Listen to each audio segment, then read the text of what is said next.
We're going to continue our series today, Really. And we're in the Sermon on the Mount. We just started last Sunday, and we're coming to this most famous sermon ever preached, and it's preached by Jesus himself. And it's the longest recorded sermon that we have of Jesus. Matthew chapter 5 is where we're going to be at. And last week we talked about anger being equal to murder. And you say, really? Did Jesus really say that anger is equal to murder? Well, yeah, because anger is a murderous principle. It brings about hate and division. It kills relationships with people, with God. It kills people's reputations. Anger does a lot of damage, doesn't it? And so we talked about that last week, and this week we're going to talk about another subject that he talks about in the Sermon on the Mount. In the news all week, you can't help but notice that in the news has been what? Irma. She's been in the news. First it was Harvey hit Texas. Irma's been all over the news. And it has been devastating this week, hasn't it? To islands in the Caribbean, to Cuba. And now, if you'll notice these pictures, this is an island where much of the island was actually devastated. There's an island, and I'm not going to pretend to be able to pronounce the name. Someone said it in Bible study this morning, 95% of that island has been wiped out. There were pictures like this with a dad and his son. It's going to come up for you here. Just wandering. Where are we going to live? What are we going to do? And I wonder what's on the mind of that little boy as he's looking in the distance with his dad. I wonder if he's thinking about how are we going to eat? Where are we going to sleep? You see, that storm that has rolled through has been devastating, and now it's going up the coast of Florida. And they've shown this time-lapse of how that storm is supposed to hit, and it's hitting the Florida Keys. We looked at it live just a few minutes ago in Bible study, and it's going up the left side there of Florida, up the Florida Keys, and it's carrying with it now Category 4 again. It's gone from 130 mile an hour winds to 175 again. It's growing in strength. I've got family that lives in Miami. They stayed. They boarded up and stayed. I said, Dad, you should have left. Some of you have family there. My sisters, both sisters live in Florida. And so it affects all of us in some way, doesn't it? What a devastating storm. Well, this morning, Jesus brings up a storm. It's not a storm like Irma, but it's a storm of immorality that impacts people's lives in a very devastating way. If you'll join me in Matthew chapter 5, verse 27. Jesus begins like this. He says, you have heard that it was said. There it is again. That statement we're going to see 6 times in the Sermon on the Mount. It's called the antithesis. You have heard that it was said, do not commit adultery. Now, where do we find this at? Where do we find this law? 10 Commandments, the Old Testament. And, in fact, it carries with it the idea of do not covet, doesn't it? Do not covet your neighbor's wife. Don't desire her. Don't have a passion for someone else's spouse. He says, you have heard that it was said, do not commit adultery. But I tell you that anyone who looks at a woman lustfully has already committed adultery with her in his heart. Really? Really? Did Jesus really say that? Have you ever thought about that? Did Jesus really just say that? Is he equaling lust to adultery? And the answer would be what? Yes. He's equaling lust to adultery. Let me tell you what lust means. It's going to come up on the screen for you here. If anybody's ever taken our 5 loves class, this is the love in the Greek, epithumeo.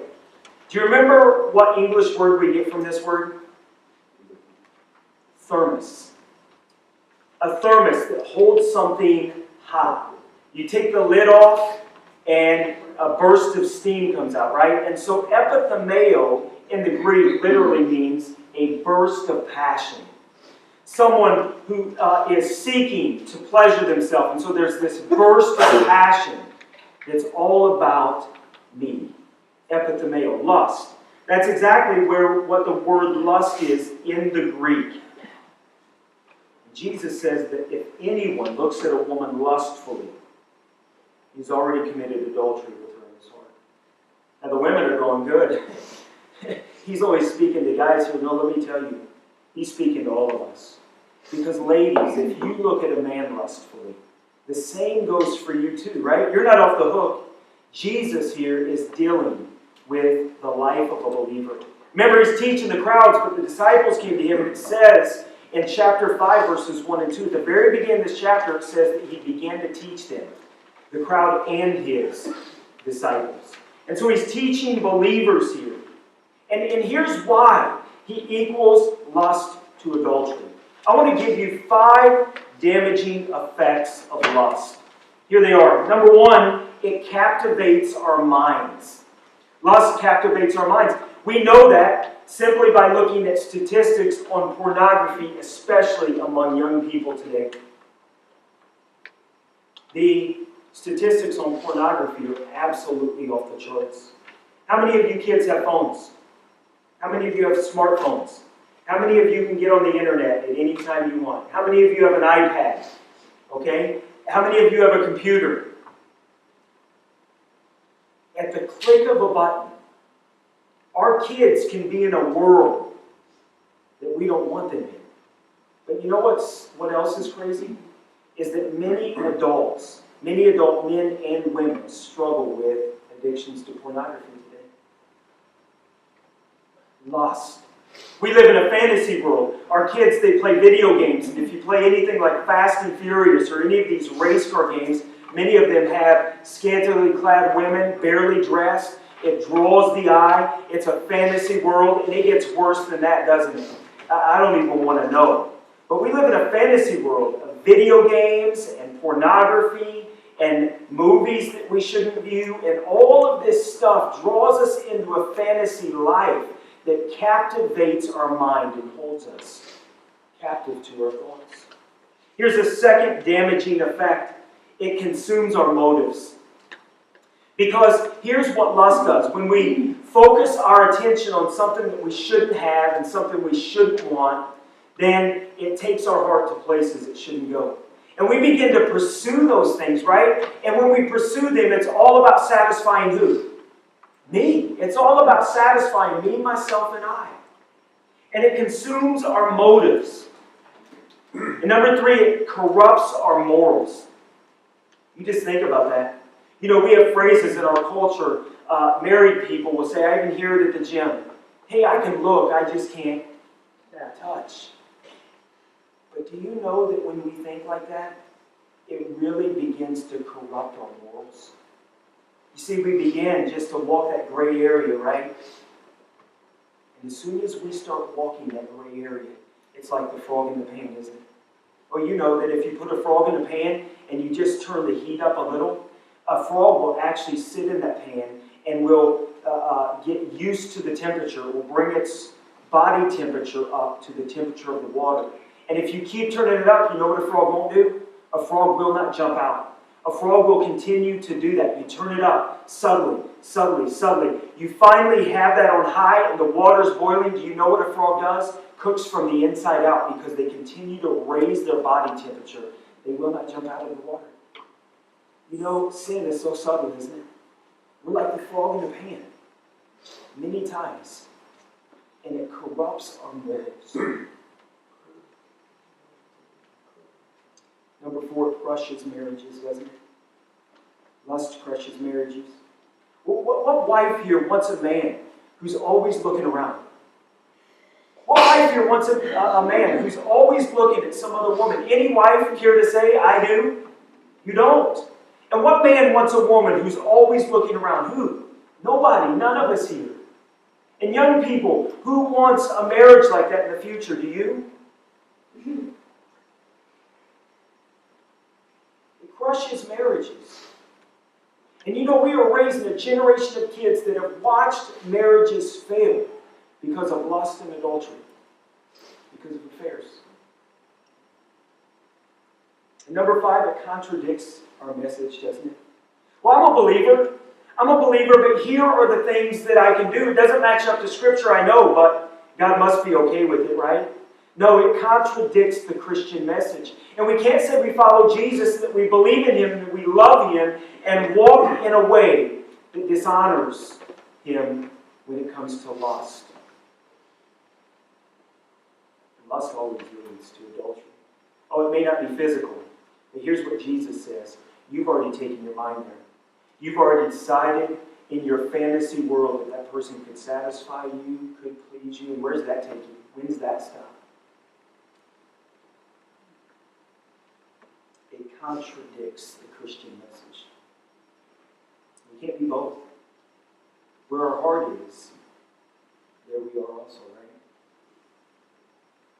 So we can take extreme measures. And I want to just share with you how Jesus talks about extreme measures.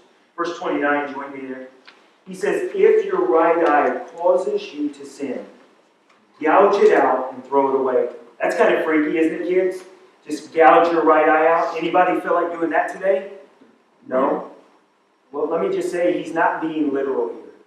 He's not talking about castrating a body part, but let me just continue and then we'll talk about it. He says this. He says, gouge it out and throw it away. It is better for you to lose one part of your body than for your whole body to be thrown into hell. And if your right hand causes you to sin, cut it off. Throw it away. It is better for you to lose one part of your body than for your whole body to go into hell. Now, Jews, they believed that if you castrated any part of the body, when you were raised in glorified status at the second coming of Jesus, your body would be missing that particular part. Now, you and I, if we study the glorified heavenly body, we know that's not true. But that was true in Jewish teaching in the first century. And by the way, it was also true that they wanted to follow the law so closely, listen to this, that when they lusted or when they broke God's law, they would actually castrate themselves.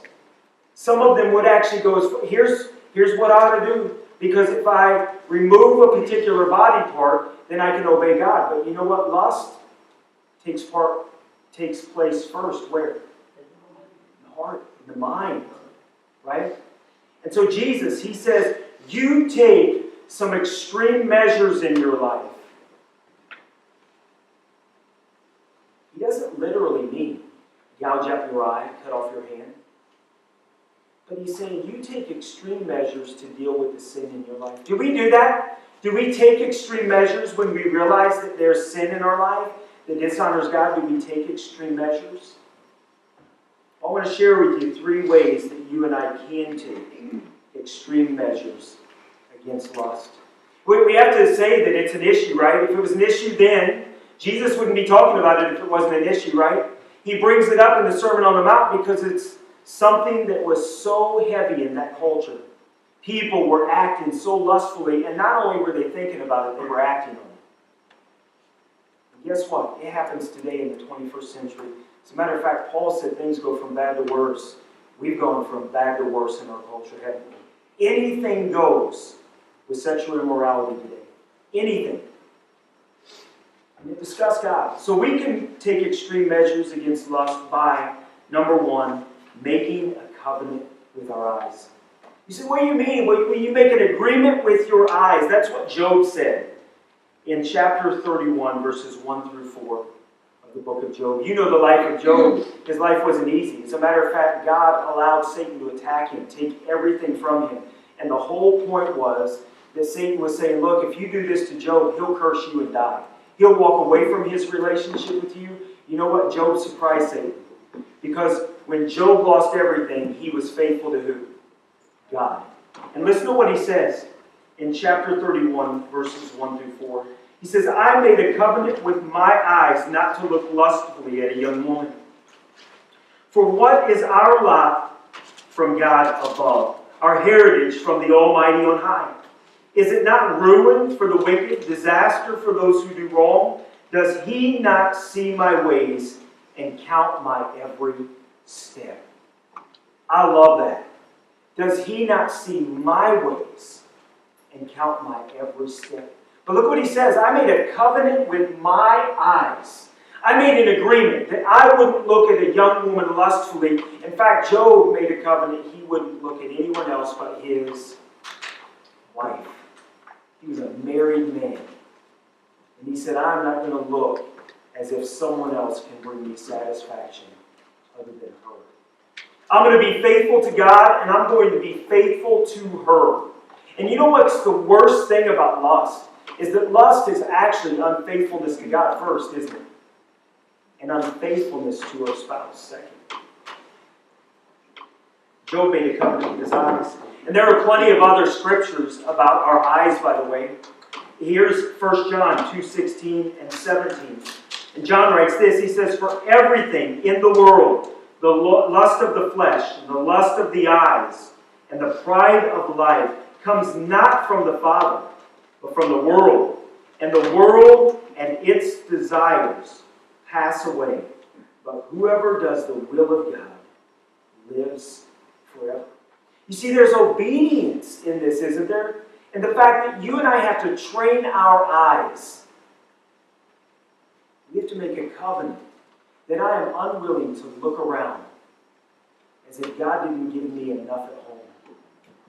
You know, when we look around, we actually treat God as if He robbed us in some way. Don't we? I want to make a covenant with my eyes. I want to remember that God has blessed me so tremendously. And He expects me to be a good steward of my marriage and family. And I want to teach my kids not to look around.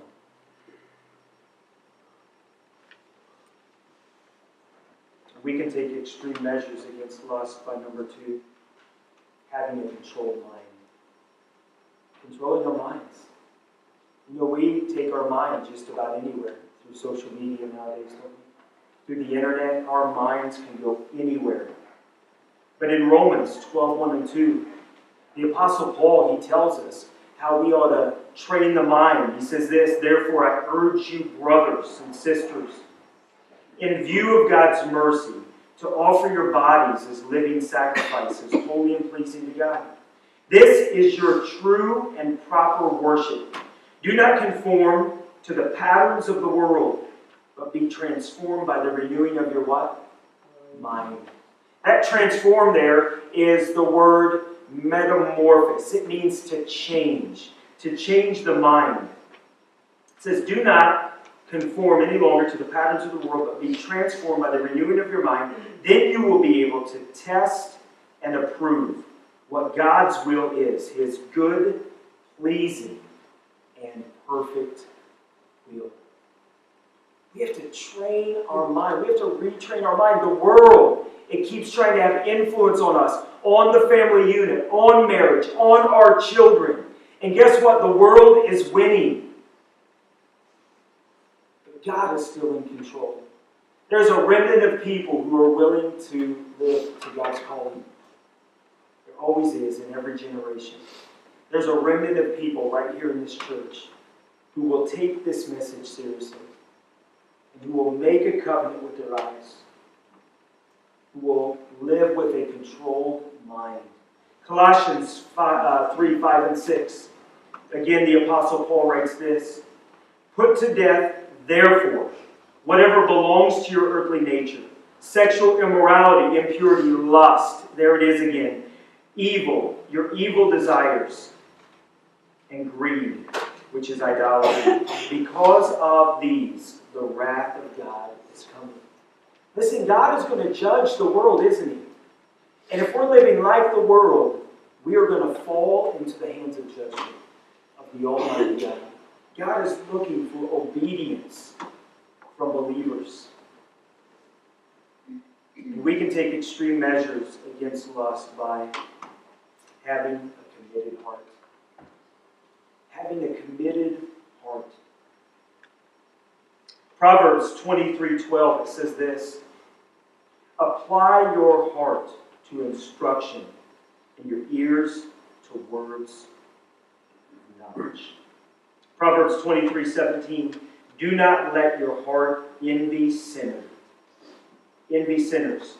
but always be zealous for the fear of the Lord." Football season's in full swing, isn't it? We went to a football game last night. We drove to Michigan, Detroit, Michigan. Have you ever been to Detroit? Anybody been to Detroit? That place is kind of scary. Like, I'd rather be in Guatemala. But we pulled up in Wayne State University, right in the heart of Detroit, Michigan, and right when we got off the highway, just a few blocks from the highway was the campus. And as we drove through, we saw a Subway. And of course, family was hungry, so we pulled in. It was not like Subway here. We pulled in and there was bulletproof glass. And the guy put our sandwiches in this rotary door, and he said he didn't even want to, he completely closed off from the public. And the kids were saying something about the bulletproof glass. I'm like, he's got nothing to worry about. I'm sure they got a steel door, double bolted on the back. We're the ones that have to worry, right? He's safe. But we went in there and we ordered some sandwiches, but we went and enjoyed a fantastic football game last night.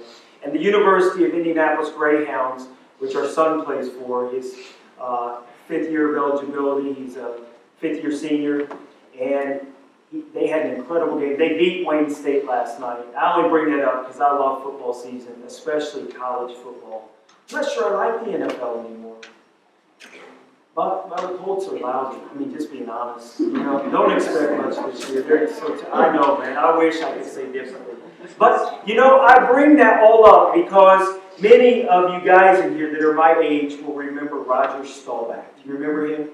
He was the quarterback for the Dallas Cowboys. In 1975, a gal by the name of Phyllis George, she did an interview with Roger Staubach. And the interview was really boring. I've actually watched part of it on YouTube. It was really boring up until one point when Phyllis asked, she said, Roger, how do you feel when you compare yourself with Joe Namath, who is sexually active and has a different woman on his arm every time we see him? Here's how he responded. He said, Phyllis, I'm sure I'm just as sexually active as Joe. The difference is that with me, it's always with the same woman. Here's a guy who had fidelity in his life. Here's a guy who was faithful. Here's a guy who didn't want to be known for being lustful, for cheating, for being with all kinds of different women. Believe me, Joe Namath has paid the price for that, hasn't he? But here's a guy in the media in 1975 who was famous coming out of college. And when he played for the Dallas Cowboys, his whole attitude was, I want to be a faithful guy. I don't want to have a reputation like that. You know what? Here, for us here, believers, don't we want to have a reputation with God of being faithful in our lives to Him? And in our marriages, don't we want to be known for being faithful in our marriages? Yeah, we do. And so it's so important that we take what Jesus has to say to us today. Take extreme measures in our lives by making a covenant with our eyes. I refuse to look around and think that something else could be better.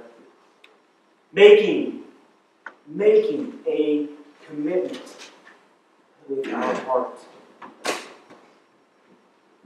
and deciding to have a controlled mind. Here's a final statement I want us to take home. Where our eyes go, our mind goes also. And where our mind goes, there we will find our hearts. Amen?